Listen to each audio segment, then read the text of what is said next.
أشهد أن لا إله إلا الله وحده لا شريك له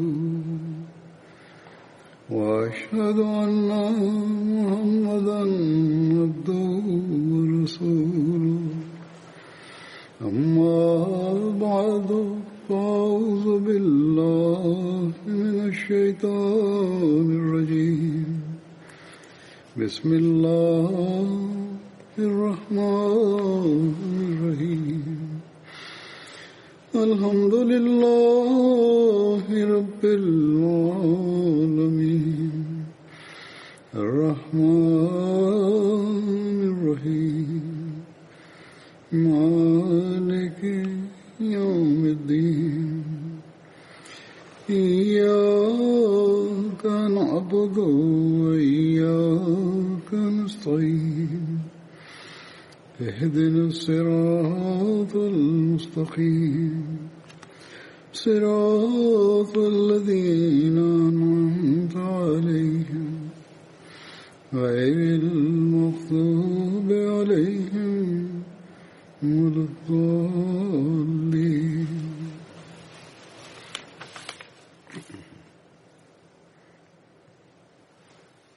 In der letzten Freitagsansprache ging es um Hazrat Sa'd bin Muaz.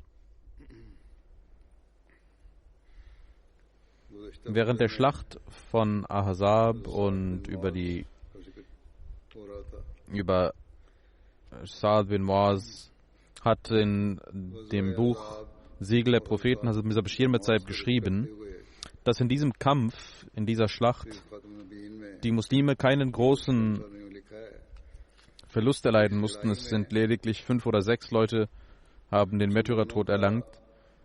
Und Sa'd bin Muaz wurde verwundet und konnte sich von den Wunden nicht erholen. Das war ein Schaden, der dennoch sehr groß war. Unter den Ungläubigen starben 3 Menschen. Aber diese Schlacht führte dazu, dass die Quraysh niemals danach gegen die Muslime sich versammelt hatten und Medina angreifen wollten. Und die Prophezeiung des heiligen Propheten Muhammad sallallahu alaihi wasallam ging Wort für Wort in Erfüllung, wie es auch in der letzten Freitagsansprache gesagt wurde. Der heilige Prophet Muhammad sallallahu alaihi wasallam hatte gesagt, dass die Ungläubigen in Zukunft nicht die Kraft haben werden und den Mut haben werden, uns anzugreifen. Hazrat Sa'd bin Muaz wurde während der Schlacht des Grabens verwundet an der Hand. Danach verstarb er. Hazrat Aisha radhiyallahu ta'ala anha sagt, dass ich an dem Tage der Schlacht vom Graben hinausging und ich sah hinter mir, dass jemand stöhnt. Sa'd bin Muaz war mit seinem Neffen Haris und versuchte sich zu beschützen. Ich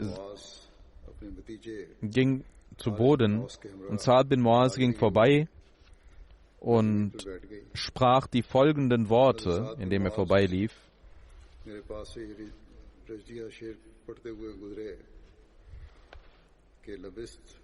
Warte ein wenig, bis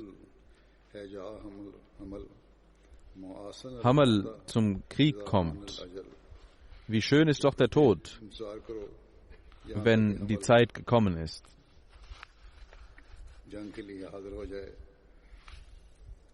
Hazrat Aisha sagt, dass Hazrat Sa'd bin Muaz eine Rüstung trug am Körper und beide Seiten des Körpers aufgrund seiner Körperstatue war diese Rüstung ihm eng und ich sah seinen Körper und ich sah, dass er verwundet war. Hazrat Sa'd war ein groß gebauter Mann, der auch gewichtig war. Ibn Arika hatte ihn verwundet. Ibn Arika hieß Habban bin Abd Manaf. Er gehörte den Amir bin Lui an. Arika war sein Vater.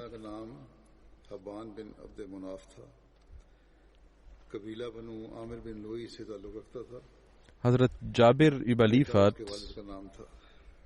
dass Hazrat Saad bin Muaz an seinem Arm getroffen wurde durch einen Pfeil und der heilige Prophet Muhammad sallallahu alaihi wasallam nahm diesen Pfeil mit seiner eigenen Hand hinaus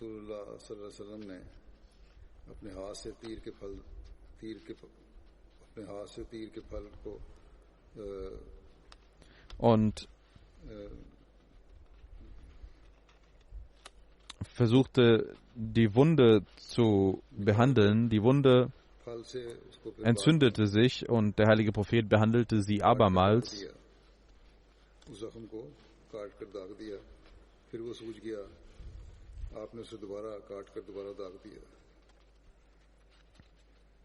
Die Wunde, die durch den Pfeil entstand, wurde von ihm verarztet. Hazrat Aisha berichtet, dass eine Person, Ibn Ariqa, Hazrat Saad bin Muaz angriff mit Pfeilen und er griff ihn an und sagte, ich bin Ibn Ariqa.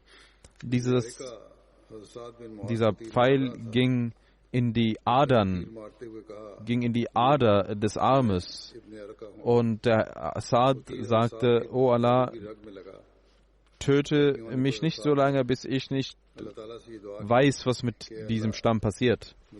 Hazrat Aisha radhiyallahu anha sagt, dass Hazrat Saad verwundet wurde an dem Tag der Schlacht des Grabens und Rabban bin Ariqa war derjenige, der ihn angriff.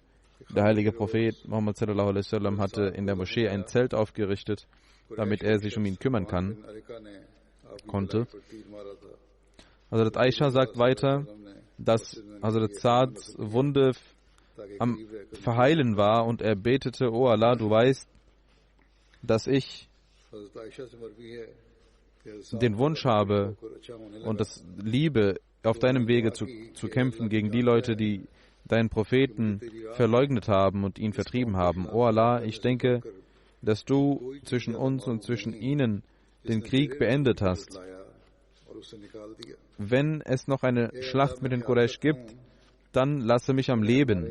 Wenn es weitere Schlachten geben sollte, dann lasse mich noch weiter am Leben, damit ich auf deinem Wege den Dschihad kämpfen kann.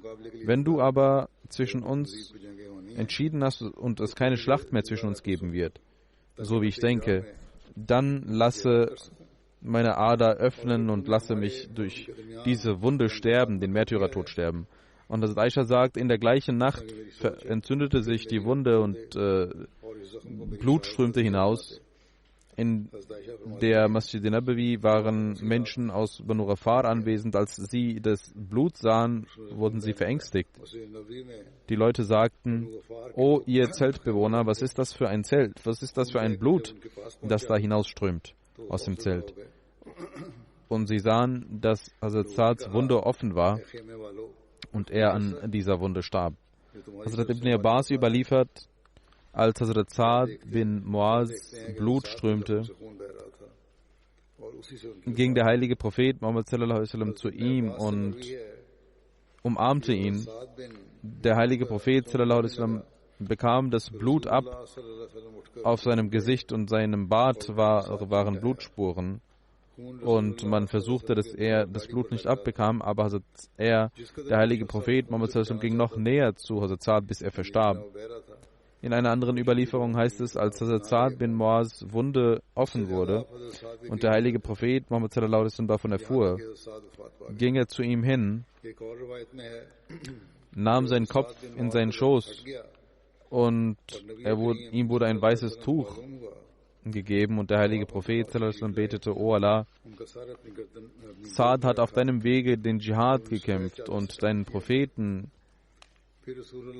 bestätigt. Er hat getan, was er tun konnte und was er tun musste. Akzeptiere seine Seele, so wie du in Frieden die Seelen akzeptierst. Als Hazrat Saad, der noch am Leben war, diese Worte hörte, er lag im Sterben, er öffnete seine Augen und sagte: O Prophet Allahs, sallallahu alaihi wasallam, Friede sei mit Ihnen. Ich bezeuge, dass Sie der Prophet Allahs sind. Als Saads Familie sah, dass der heilige Prophet sallallahu alaihi wasallam Hazrat Saads Kopf in seinen Schoß hielt, waren sie beängstigt, als der heilige Prophet sallallahu alaihi wasallam davon erfuhr, dass seine Familie beängstigt war, die Familie von Saad, als sie den Kopf von Saad in seinem Schoß sahen. Da sagte der heilige Prophet sallallahu alaihi wasallam: Ich wünsche mir von Allah, dass all ihr, die in dem Haus seid, dass genauso viele Engel beim Tod von Saad anwesend sein mögen. Hazrat Anas radhiyallahu ta'ala anhu überliefert, dass die Menschen sagten, dass dem heiligen Propheten sallallahu alaihi wasallam ein Geschenk aus Baumwolle gegeben wurde, aus verarbeiteter. Und der heilige Prophet sallallahu alaihi wasallam sah dies und sagte: Ich schwöre bei Allah, die Tücher von Saad bin Muaz werden noch schöner sein im Paradies als dieses schöne Tuch.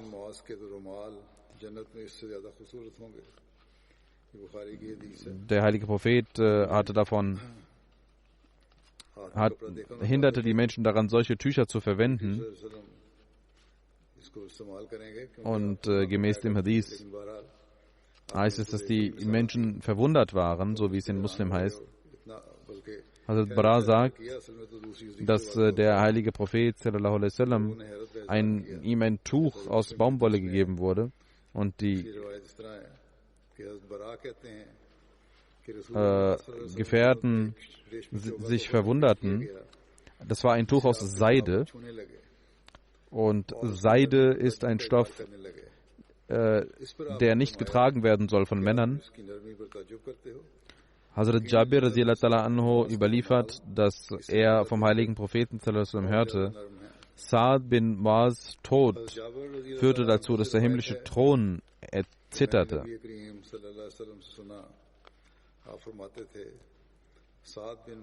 Hazrat Anas bin Malik überliefert, dass der Prophet Allahs, als der Körper von Saad tot lag, sagte der heilige Prophet sallallahu alaihi wasallam: Der Thron im Himmel ist erzaudert aufgrund des Todes von Saad.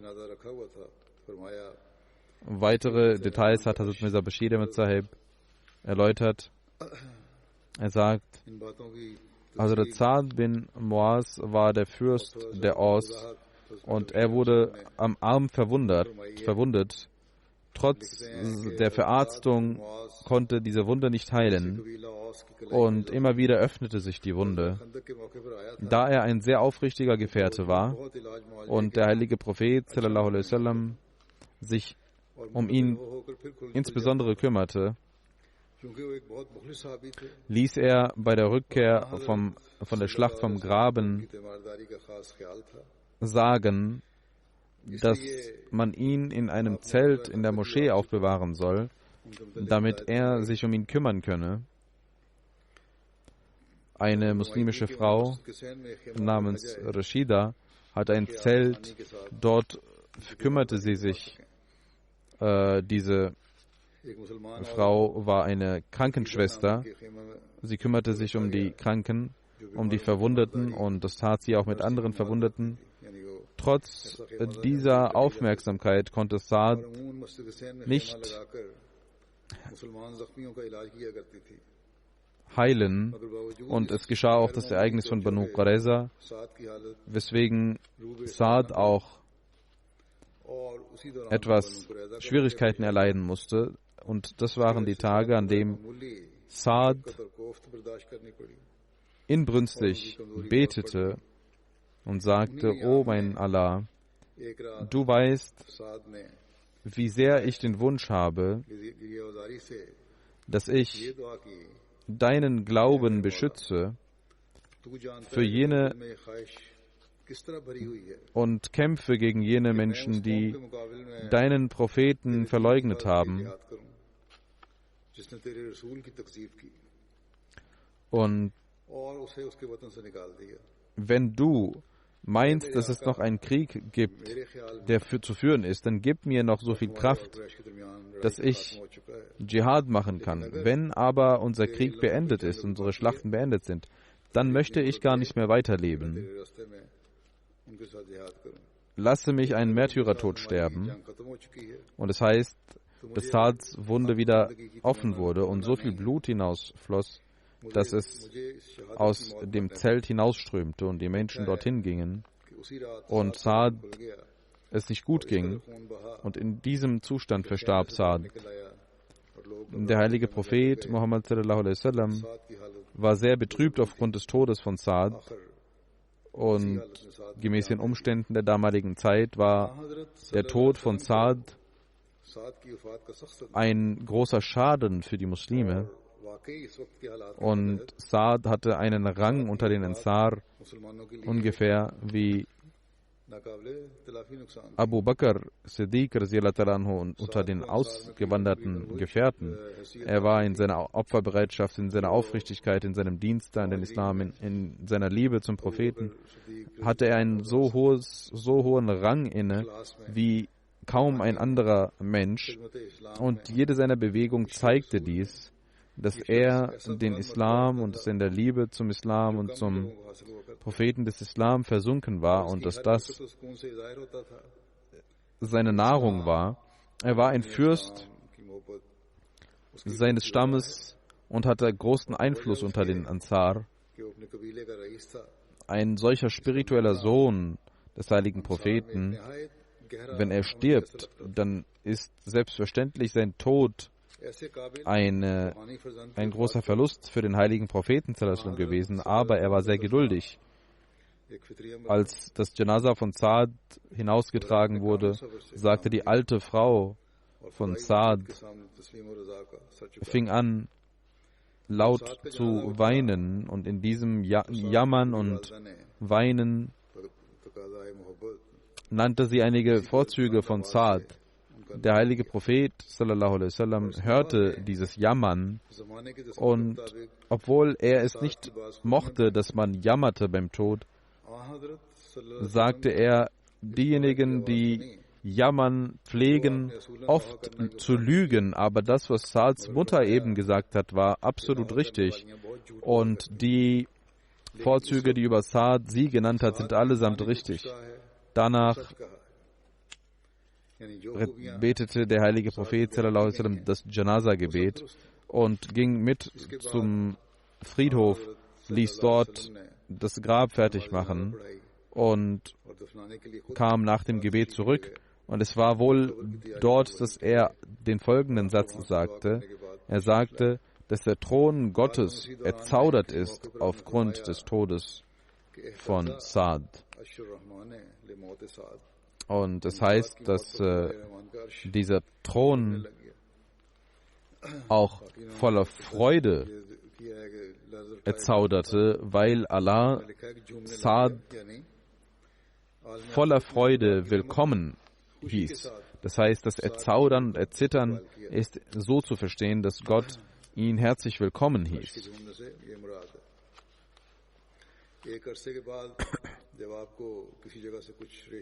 Der heilige Prophet sallallahu alaihi wasallam sagte, seid ihr verwundert aufgrund seiner Sanftmut? Ich schwöre bei Gott, Saads, seid ihr verwundert aufgrund der Sänfte dieser Seide? Seine Tücher, die er im Paradies haben wird, werden noch sanfter sein. Das Wort wird auch für Tücher verwendet, auch für ein größeres Tuch wird es verwendet. Hazrat Saads Mutter rezitierte den folgenden Vers und sagte,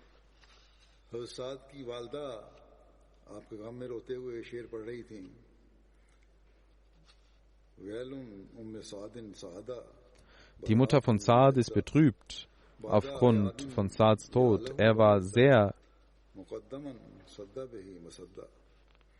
tapfer und der heilige Prophet und er war ein Fürst, der die Lücken füllte. Und der heilige Prophet sagte, in der Regel lügen die Jammernden und übertreiben, aber Saads Mutter hat absolut recht. Hazrat Saad war von größerer Statur und war etwas gewichtig. Und die Heuchler sagten, Hazrat Saads Janaza ist so leicht. Und sie wollten etwas Negatives über ihn sagen, aber als der heilige Prophet davon erfuhr, sagte er, ich schwöre bei dem Wesen, bei dem mein Leben liegt. Ihr sagt, dass Saads Janaza leicht war. Der Grund ist, da die Engel seinen Janaza, seinen toten Körper getragen haben und 70.000 Engel sind hinabgestiegen für sein Gebet, so viele wie noch nie auf der Erde hinabgetreten sind. Hazrat Aisha sagt, dass der heilige Prophet sich vor seinem toten Körper bewegte, als dieser getragen wurde. Hazrat Sayyid Khudri sagt, ich gehörte zu den Menschen, die in dem Friedhof Jannatul Baqi das Grab von Saad vorbereitet hatten. Als wir das Grab vorbereiteten, roch es nach Moschus. Und als das Grab fertig war, kam der heilige Prophet sallallahu alaihi wasallam, sein Janaza wurde in die Nähe gebracht und der heilige Prophet sallallahu alaihi wasallam rezitierte das Janaza-Gebet und er sagt, der Gefährte sagt, ich habe so viele Menschen noch nie gesehen wie damals. Hazrat Abdurrahman bin Jabir sagt, als das Grab von Saad fertig war, gingen 4 Personen, Haris bin Aus, Usaid bin Uzair, Abu Naila, Silkan bin Salama und Salma bin Salama bin Baksh, gingen hinab in das Grab. Der heilige Prophet sallallahu alaihi wasallam stand an den Füßen von Saad. Als Saads Körper in das Grab getragen wurde, sagte der heilige Prophet dreimal Subhanallah, seine Gesichtsausdrücke veränderten sich und die Gefährten sagten auch dreimal Subhanallah, bis der Friedhof Jannatul Baqi mit Subhanallah gefüllt war und dann sagte der heilige Prophet dreimal Allahu Akbar und alle Gefährten taten dies ihm nach, bis der Friedhof Jannatul Baqi mit dem Slogan Allahu Akbar gefüllt war. Und die Gefährten sagten, oh Prophet Allahs, ihre Gesichtsausdrücke haben sich verändert und sie haben dreimal Subhanallah gesagt. Was war der Grund? Der heilige Prophet sallallahu alaihi wasallam sagte, Saad wurde es eng im Grab und Allah hat das Grab für ihn erweitert und vergrößert. Misbar bin Wafa Qurazi überliefert, dass Hazrat Saad bin Muaz Mutter kam, um ihn zu begraben und die Leute schickten sie zurück, aber der heilige Prophet sallallahu alaihi wasallam sagte, lass sie kommen. Bevor das Grab fertig war, sah sie Saad und sagte, ich weiß, dass du bei Gott bist. Und der heilige Prophet sallallahu alaihi wasallam bekundete sein Beileid mit der Mutter von Saad. Die Muslime machten das Grab fertig und ließen ihn begraben und gossen Wasser darüber und der heilige Prophet sallallahu alaihi wasallam betete und ging zurück. Und Hazrat Aisha überliefert, dass der heilige Prophet sallallahu alaihi wasallam und 2 Freunde Abu Bakr und Umar, dass niemals ein größeres Leid über die Muslime aufgrund des Todes eines Menschen kam, außer diesen 3 Personen, wie bei Saad. Er war 37 Jahre alt, als er verstarb. Der heilige Prophet sagte zu der Mutter von Saad, wird dein Leid nicht vergehen und deine Tränen nicht vergehen, weil dein Sohn die erste Person ist, für die Gott gelacht und gelächelt hat und der Thron erzauderte. Als der heilige Prophet sallallahu alaihi wasallam Saad begrub und zurückging von seinem Körper, hatte er Tränen, die bis zum Bart hinabtropften. Und Hazrat Saad pflegte zu sagen, ich bin schwach, aber es gibt 3 Sachen, wo ich sehr stark bin. Und was waren die 3 Sachen, die ihm zu eigen waren? Er sagte, erstens, ich habe alles, was ich vom heiligen Propheten gehört habe, als wahrhaftig empfunden und darin geglaubt, dass es wahrhaftig ist. Es gab niemals einen Zweifel. Zweitens, ich habe in meinem Gebet niemals an etwas anderes gedacht als das Gebet, bis ich das Gebet nicht fertig rezitiert habe. Und drittens, es gab kein Janaza, an dem ich nicht gedacht habe, dass ich tot bin und was dann gefragt werden wird, als ob diese Fragen mir gestellt wurden, die dem Toten gestellt wurden. Das heißt, er kümmerte sich immer um das Jenseits, er war immer besorgt um das Jenseits. Und Hazrat Aisha sagte, es gab 3 Personen unter den Ansar, die unter den Banu Ashal waren,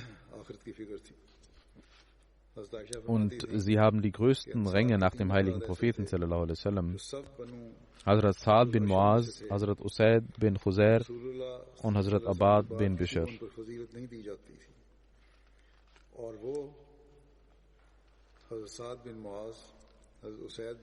Der nächste Gefährte, um den es gehen wird, ist Hazrat Saad bin Abi Waqas. Hazrat Saads Kunya war Abu Ishaq.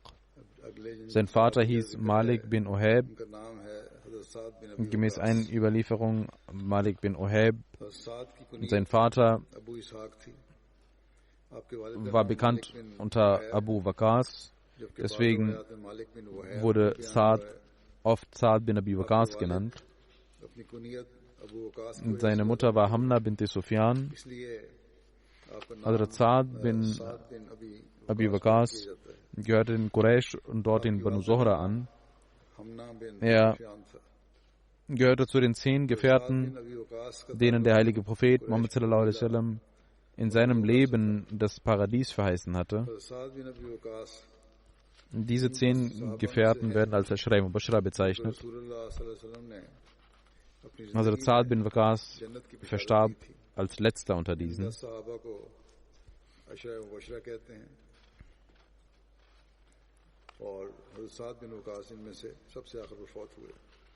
All diese Gefährten waren Auswanderer, dieser Ashra Mubashara, und der heilige Prophet sallallahu alaihi wasallam war immer zufrieden mit diesen Menschen bis zu seinem Tode. Hazrat Saad bin Abi Waqas erzählt über seinen Glauben. Niemand hat den Islam akzeptiert an dem Tag, an dem ich den Islam akzeptiert hatte. Und ich blieb 7 Tage dort und mein Zustand war, dass ich ein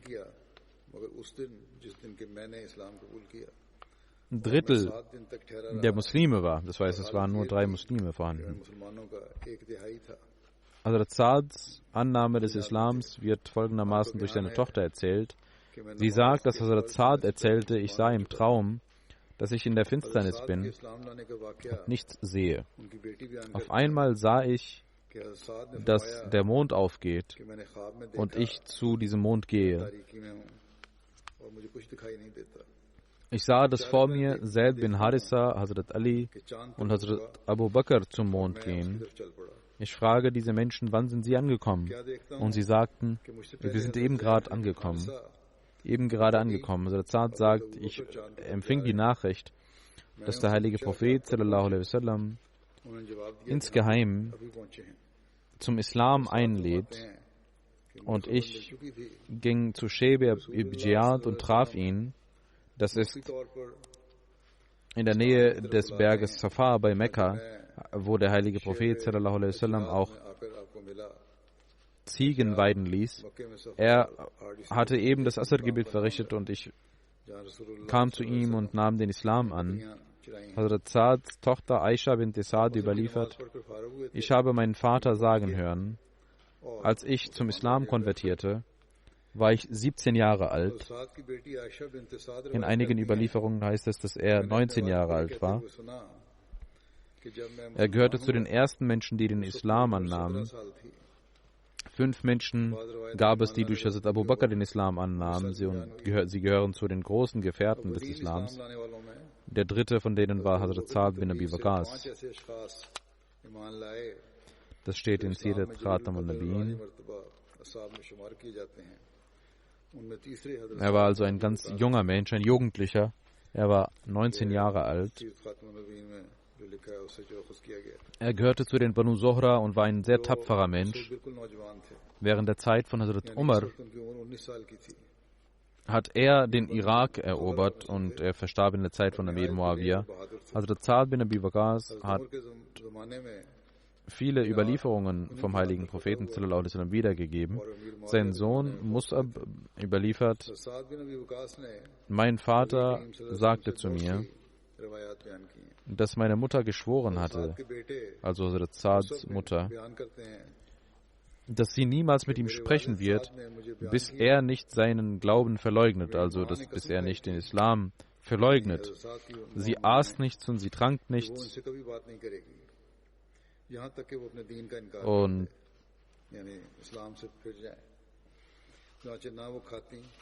er sagt, ich sagte zu meiner Mutter, dass dein Glaube dir sagt, unser Glaube sagt uns, dass wir unsere Eltern gut behandeln sollen. Sie sagte zu ihrem Sohn, dein Glaube sagt, dass du deine Eltern gut behandeln sollst. Und ich befehle dir deswegen, dass du von deinem Glauben abkehren sollst. 3 Tage blieb sie in diesem Zustand, bis sie ohnmächtig wurde. Ihr Sohn Omara stand auf und gab ihr etwas Wasser. Und dann beschimpfte sie Sa'd. Dann ließ Allah im Heiligen Koran den Vers offenbaren, in dem es heißt, وَوَصَّيْنَا الْإِنسَانَ بِوَالِدَيْهِ حُسْنًا. Wir haben dem Menschen geboten, seine Eltern gütig zu behandeln.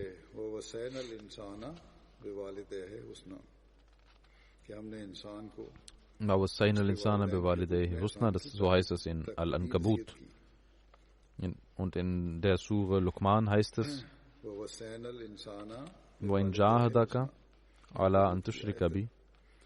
wenn die beiden sich streiten und sagen, dass du mir etwas beigesellen sollst, dann sollst du ihnen nicht gehorchen.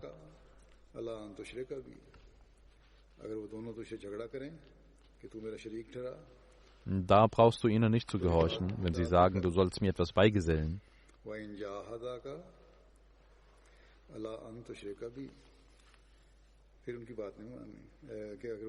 Und darin heißt es weiter,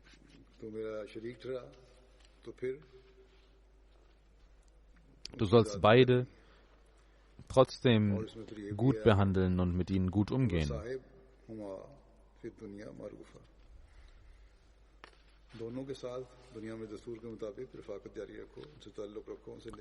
Wenn der Streit sich auf das Götzendienst bezieht, dann sollst du ihnen nicht gehorchen, aber sonst sollst du sie gut behandeln. Wenn es um andere Dinge geht, sollst du immer noch ihre Freunde sein, du sollst sie immer noch gut behandeln, gütig behandeln. Du sollst sanftmütig zu ihnen sein.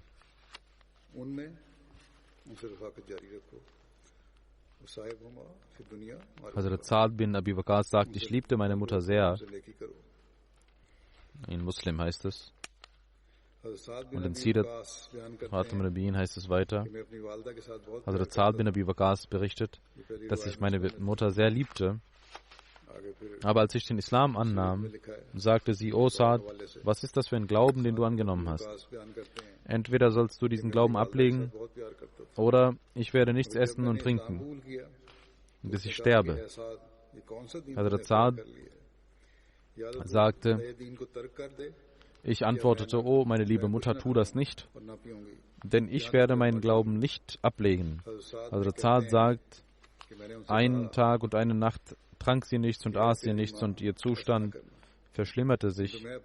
Und ich sagte zu ihr, Ich schwöre bei Allah, wenn du 1000 Leben hättest und ein Leben nach dem anderen weggehen würde, würde ich niemals meinen Glauben ablegen. Als die Mutter dies sah, fing sie wieder an zu essen und zu trinken, und Allah ließ den Vers offenbaren, der eben rezitiert wurde: وَإِنْ جَاهَدَكَ عَلَىٰ أَنْ تُشْرِكَ بِي مَا لَيْسَ لَكَ بِهِ عِلْمٌ فَلَا تُطِعْهُمَا وَصَاحِبْهُمَا فِي الدُّنْيَا مَعْرُوفًا. Wenn sie sich streiten, die beiden Eltern, dass du mir etwas beigesellen sollst, dann, obwohl du nichts davon weißt,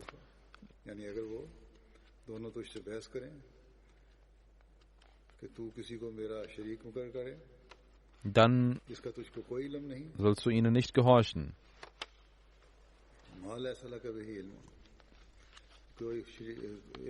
Aber wenn es um andere Angelegenheiten geht, sollst du mit ihnen gut umgehen.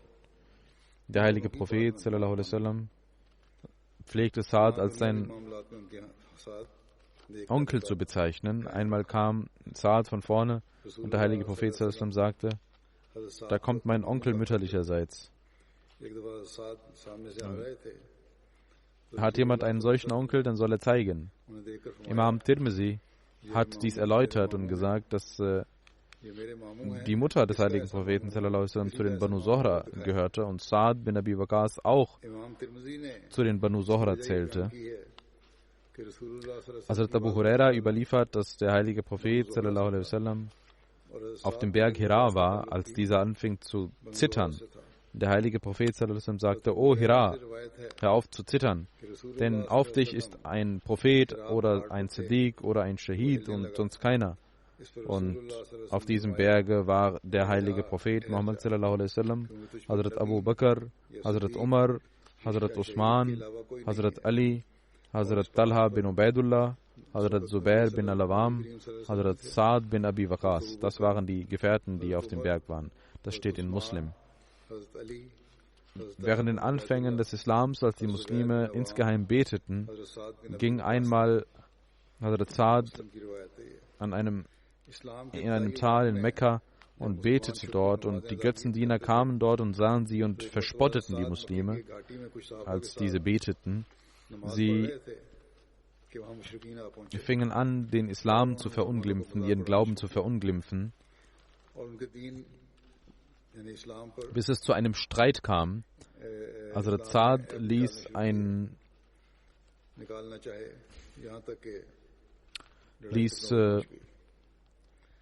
den Kopf eines Ungläubigen mit einem Knochen verletzen. Das war die erste Verletzung, die zugefügt wurde im Islam. Diejenigen unter den Muslimen, die Leid erdulden mussten während dieser Zeit, unter ihnen war auch Hazrat Saad bin Abi Waqas. Und dies erläuternd schreibt Hazrat Sahibzada Mirza Bashir Ahmad Sahib bin Sirat Khatam al-Nabiyyin, Siegel der Propheten: Das Leid und die Härte, die diese Menschen erdulden mussten, lassen einen Menschen erzaudern. Es heißt, dass die Gefährten manchmal bisweilen Blätter essen mussten von Bäumen, und so hungrig waren sie. Und es heißt, dass einmal ein Gefährte von unten etwas aufhob und nicht wusste, was es ist, und einfach aß, weil er Hunger hatte. Und er sagt: Bis heute weiß ich nicht, was dies war. Während einer anderen Gelegenheit war sein Hunger so groß, dass er Leder auf dem Boden liegen sah, und beziehungsweise Haut, Tierhaut, und er ließ diese Haut in Wasser etwas weicher werden und aß davon 3 Tage lang. Als Allah den Menschen erlaubte, auszuwandern, den Muslimen, da ging er nach Medina. Er übernachtete bei seinem Bruder Utba. Utba war sein Bruder, der nach Medina ausgewandert war. Er war ein Götzendiener. Hazrat Saad gehörte zu den ersten Auswanderern. Und bevor der heilige Prophet nach Medina kam, war Hazrat Saad schon in Medina. Und der heilige Prophet ließ Saad bin Abi Waqas mit Hazrat Musa bin Umair verbrüdern. Gemäß einer anderen Überlieferung ließ er ihn mit Hazrat Saad bin Abi Waqas mit Saad bin Muaz verbrüdern. Und der Grund, warum dieser Widerspruch vorhanden ist, ist, dass in Mekka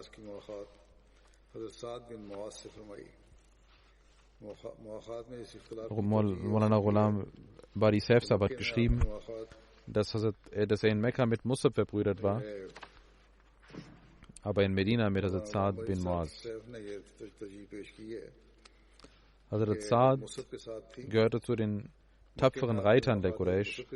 Während der Schlacht kümmerte er sich um den Schutz des heiligen Propheten. Er war einer der Gefährten, die sich um den Schutz des heiligen Propheten kümmerten. Abu Ishaq überliefert, dass der heilige Prophet, dass es 4 Gefährten gab, die sehr stark im Angriff waren: Hazrat Umar, Hazrat Ali, Hazrat Zubair und Hazrat Saad. Während der Auswanderung von Medina hatten die Muslime den Angriff der Ungläubigen zu befürchten, und die Muslime blieben nachts wach, und auch der heilige Prophet blieb wach.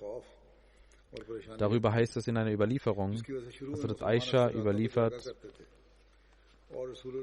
dass bei der Ankunft von Medina eines Nachts der heilige Prophet nicht schlafen konnte und sagte, gäbe es doch einen Gefährten, einen aufrichtigen Mann, der heute Nacht Wache schiebt. Und Hazrat Aisha sagt, wir hörten einen Menschen mit Waffen draußen, und der heilige Prophet sagte, wer ist da? Und es wurde geantwortet von draußen, ich bin Saad bin Abi Waqas. Der heilige Prophet sagte zu ihm, wie bist du hierher gekommen? Und Saad antwortete, in meinem Herzen kam der Gedanke, dass es ihnen vielleicht nicht gut geht, und ich fürchtete, dass es ihnen nicht gut geht, und deswegen bin ich gekommen, um Wache zu halten. Und der heilige Prophet betete für Saad und schlief ein. In einer anderen Überlieferung heißt es, in Bukhari und Muslim wurde davon gesprochen, dass keine Details vorhanden sind, was der heilige Prophet gebetet hat für ihn. Aber Imam Tirmizi hat gesagt, dass Qais, der Sohn von Saad, sagte, dass sein Vater ihm überliefert hat, dass der heilige Prophet betete: O Allah, wenn Saad etwas betet, dann erhöre sein Gebet. Und in Asma'i Rijal heißt es, dass der heilige Prophet für ihn betete: O Allah,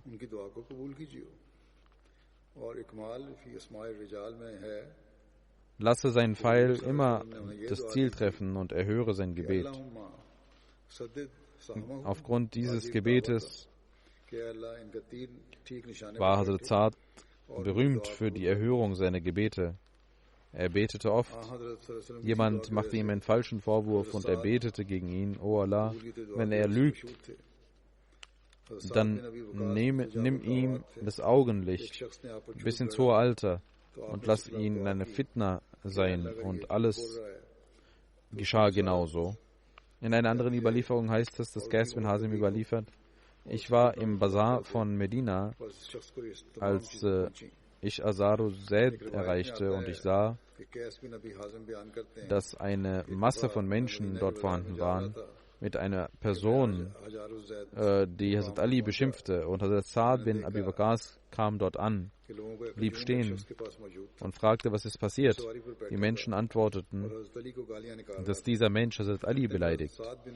Hazrat Saad ging nach vorne und die Leute machten ihm den Weg frei, bis er vor diesem Mann stand und fragte: O du Person, warum beschimpfst du Ali?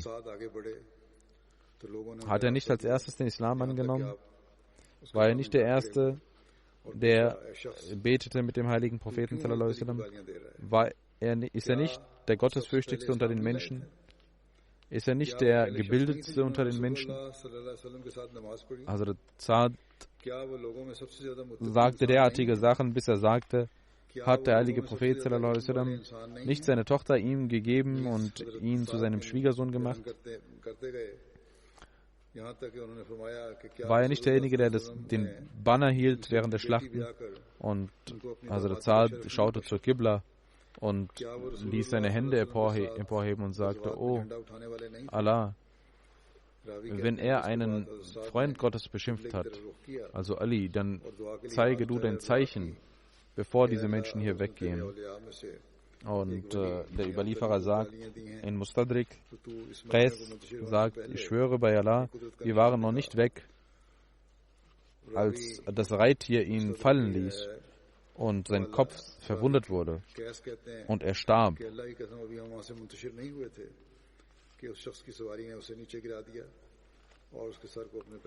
Hazrat Saad hatte direkt nach der Auswanderung des heiligen Propheten von Mekka nach Medina die Schutzaufgaben genommen. Hazrat Muslim radhiyallahu anhu sagt dazu, dass Hazrat Aisha radhiyallahu anha berichtete, dass er manchmal, als er Wache hielt, der heilige Prophet sallallahu alaihi wasallam hielt auch Wache mit den Gefährten und es war kalt. Nachts, dann kam er manchmal hinein und legte sich hin. Sobald sein Körper wieder warm war, ging er wieder hinaus, um Wache zu halten.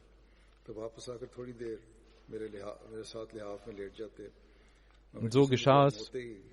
Und weil er so lange wach war, sagte er einmal nachts, als er sehr müde war, gäbe es doch einen aufrichtigen Muslimen, der käme, damit ich schlafen kann.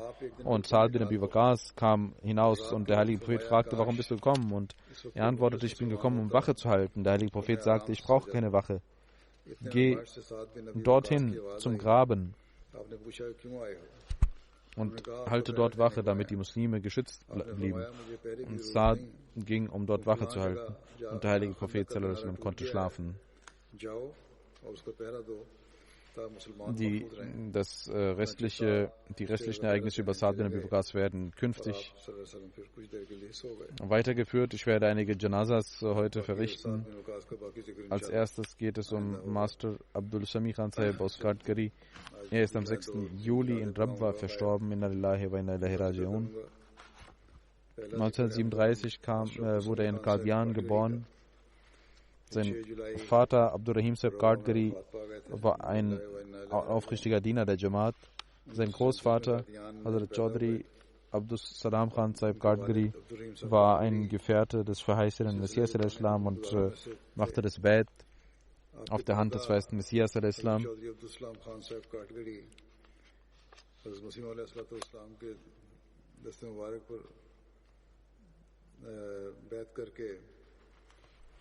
Im Jahre 1903 hatte er das Bait gemacht, sein Großvater.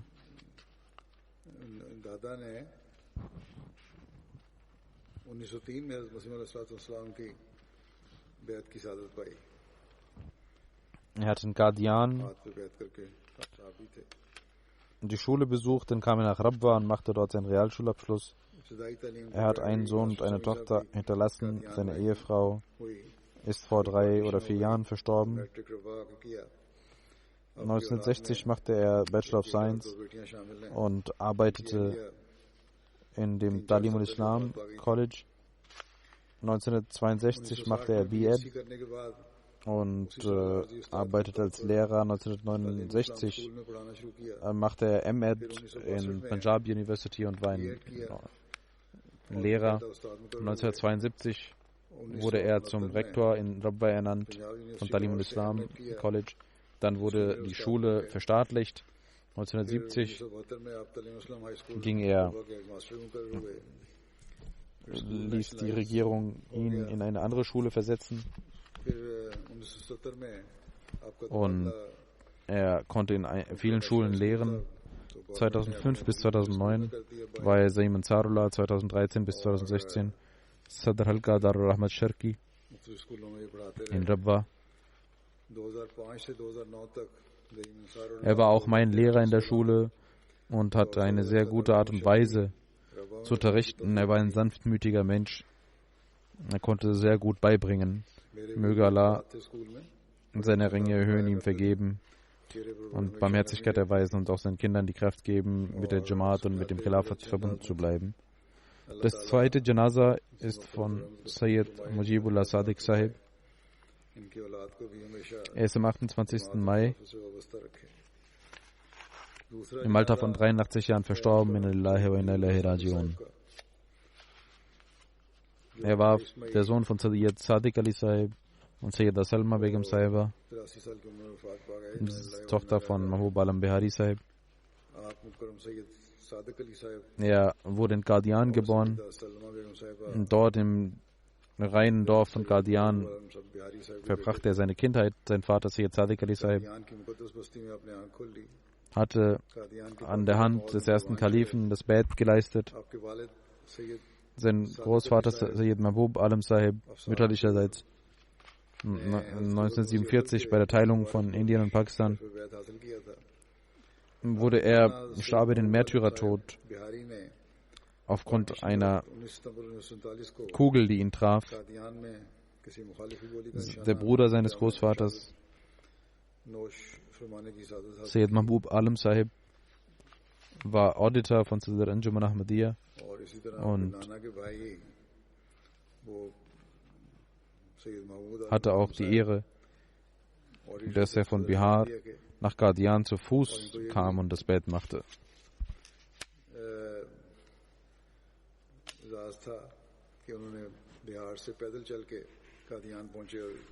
Hier in Großbritannien hat er in Earlsfield als Sadr Jamaat gedient. Nach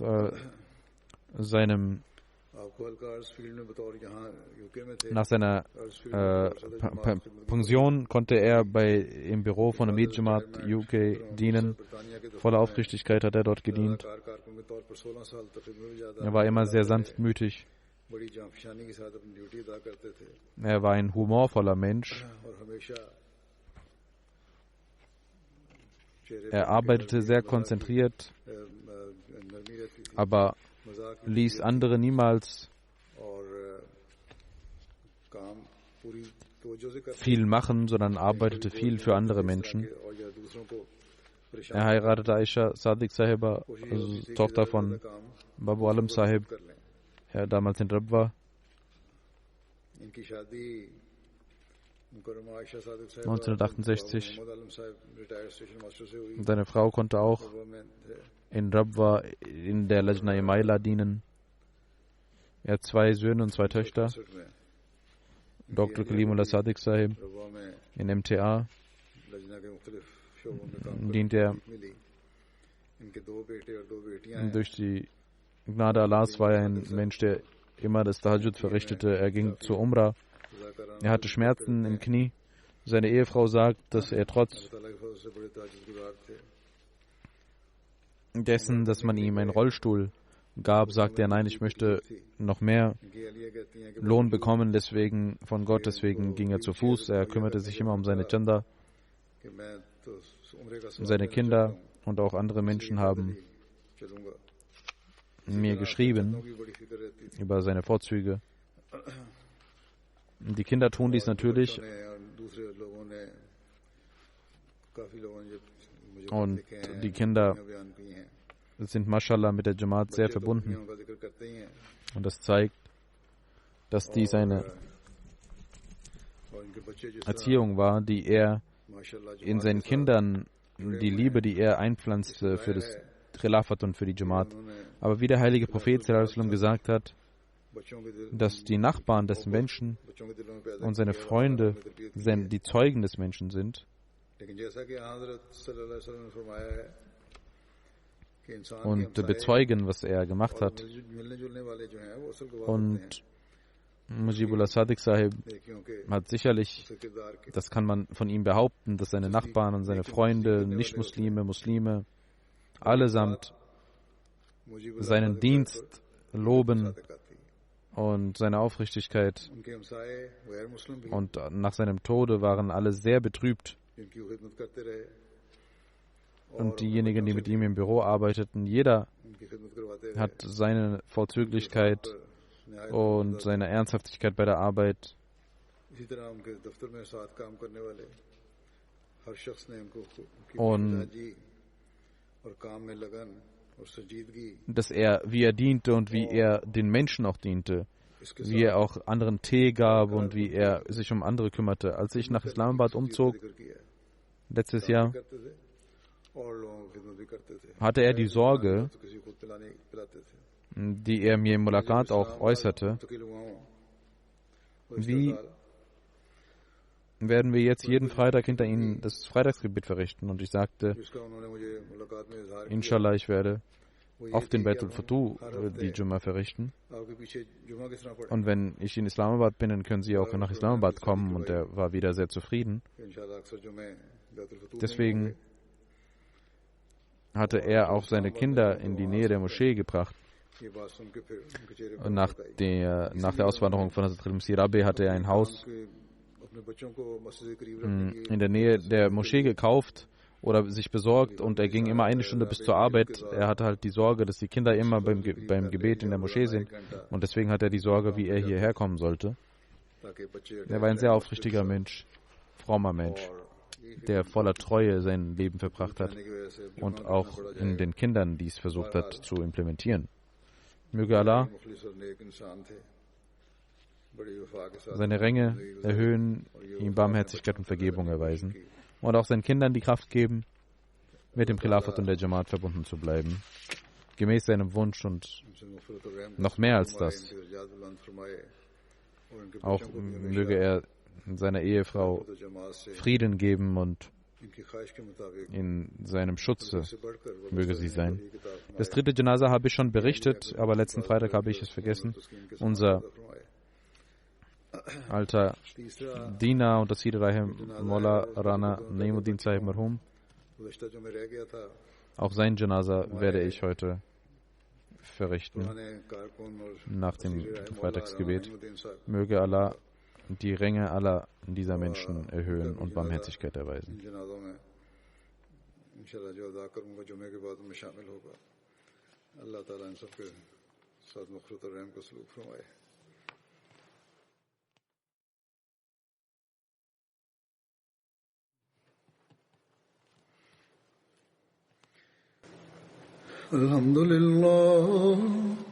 الحمد لله نحمده ونستعينه ونستغفره ونؤمن به ونتوكل عليه ونعوذ بالله من شرور أنفسنا ومن سيئات أعمالنا من يهده الله فلا مضل له ومن يضلل فلا هادي له ونشهد أن لا إله إلا الله ونشهد أن محمدا عبده ورسوله عباد الله رحمكم الله إن الله يأمر بالعدل والإحسان وإيتاء ذي القربى وينهى عن الفحشاء والمنكر والبغي يعظكم لعلكم تذكرون اذكروا الله يذكركم وادعوه يستجب لكم ولذكر الله أكبر